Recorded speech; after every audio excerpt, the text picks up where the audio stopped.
Last Friday, former Finance Minister Mohamad Chatah was on his way to a meeting when a bomb went off and struck his convoy in downtown Beirut.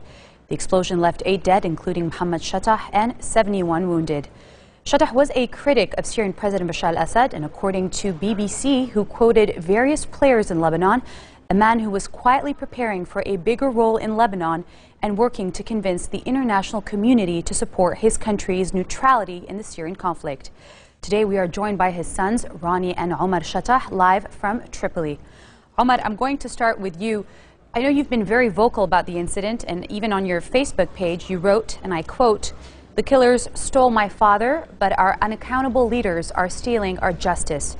And yes, there's injustice every time the power cuts out. Stop letting them get away with it." Can you comment on that? That's right. Well, the statement was coming from a position as a Lebanese citizen. You know, there's rampant unaccountability. We have a culture of impunity in the country whereby our leaders are just simply not held accountable, whether it's from issues as mundane as power cutting out or sewers, you know, breaking loose or people getting killed. And, you know, as a citizen, you know, I'm concerned with politics, but I'm not so much out there to score political points. That's not what anything is about, really. So the statement was coming really just imploring people to hold their leaders accountable. My father worked very hard to try to get a system in place in the country, a post-Civil War system that would hold our leaders accountable as leaders, hold our governments, our institutions accountable for any crimes or any injustice that people go through as a citizen. This particular injustice affected our family, as Mohamad Chatah was my father and my brother's father, but the statement was really just speaking as a Lebanese, wanting to, you know, frustrated and wanting to see a difference and see that this crime didn't go unaccounted for. As you know, speaking of accountability, and I know we spoke about this earlier when I got to talk to you specifically, and I know you were the one who released Mohamad Chatah's open letter to Tehran. Am I correct? That's correct. And in it, you said, and we were talking about this earlier, that it's not about talk anymore, but leaders have to come up with specific plans in order for justice to be accounted for. So can you tell me a little bit about that, how you were talking to your father about this and what releasing the open letter to Tehran means to you?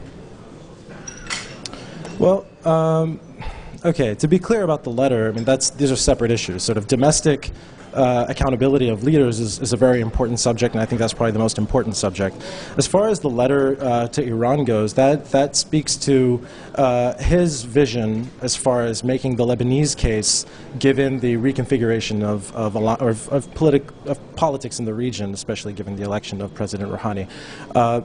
You know, to be clear again, this is unrelated to, I mean, I don't want to confuse issues. His vision as far as Lebanon's role vis-a-vis Iran is that Lebanon would be a neutral state and Lebanon would be able to take care of its own.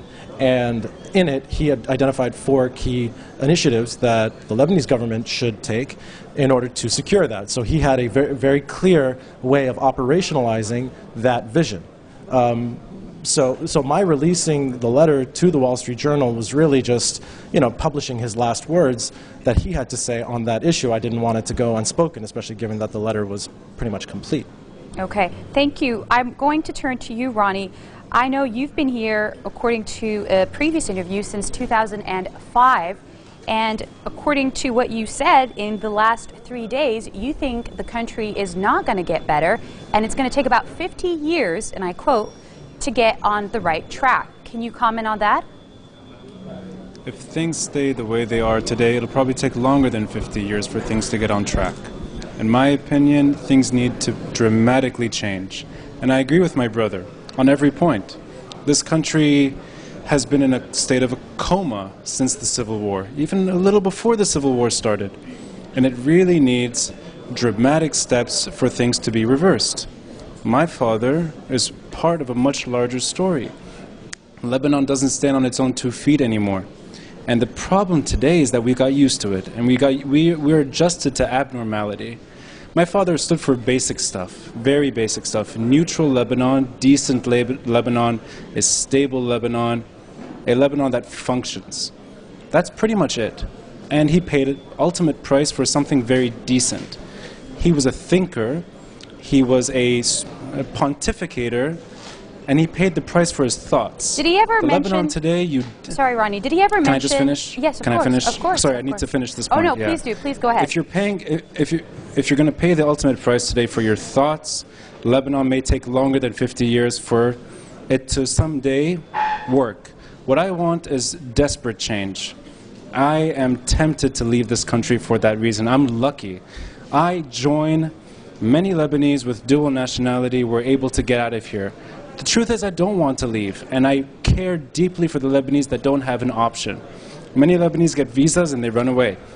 I'm blessed with dual nationality. I can pack up and go anytime I want to, but I've stuck around. For the first time, I'm actually very tempted to bail. I want desperate change. My father stood for that. He stood for a Lebanon that works. I stand for the same thing. My brother eloquently described basic steps to get there. There's domestic problems, there's international problems. Lebanon faces a lot. But unless you actually overcome these problems now, my father's memory will disappear in maybe a day or two. We won't be talking about it anymore. Like we don't talk about any assassination. We forgot.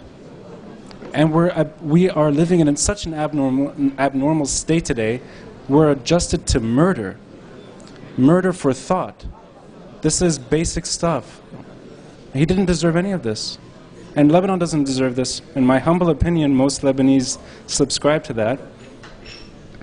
I'm pessimistic.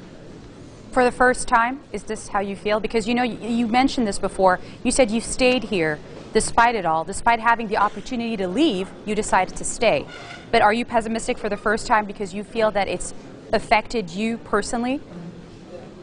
This has nothing to do with being my father. No. If it wasn't my father, I would feel the same way. This man was killed for his thoughts. Period. It's not because he's my father. It's nothing to do with that. I said that earlier and I still say it today. It's not because my entire family flew to Lebanon to celebrate his memory. It's not because my mom has to live alone. No, it's for this country. My father stood for Lebanon.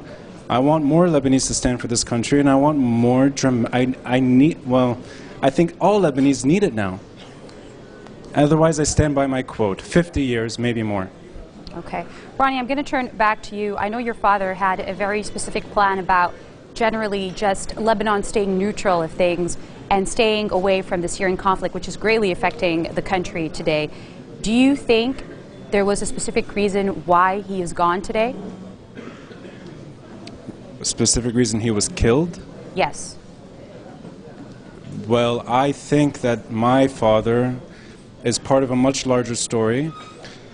He is now part of a story where those that killed him, those that killed many other before him, those that will kill more after him unless things change, are basically intimidating Lebanese to shut their mouths and accept a de facto abnormal Lebanon.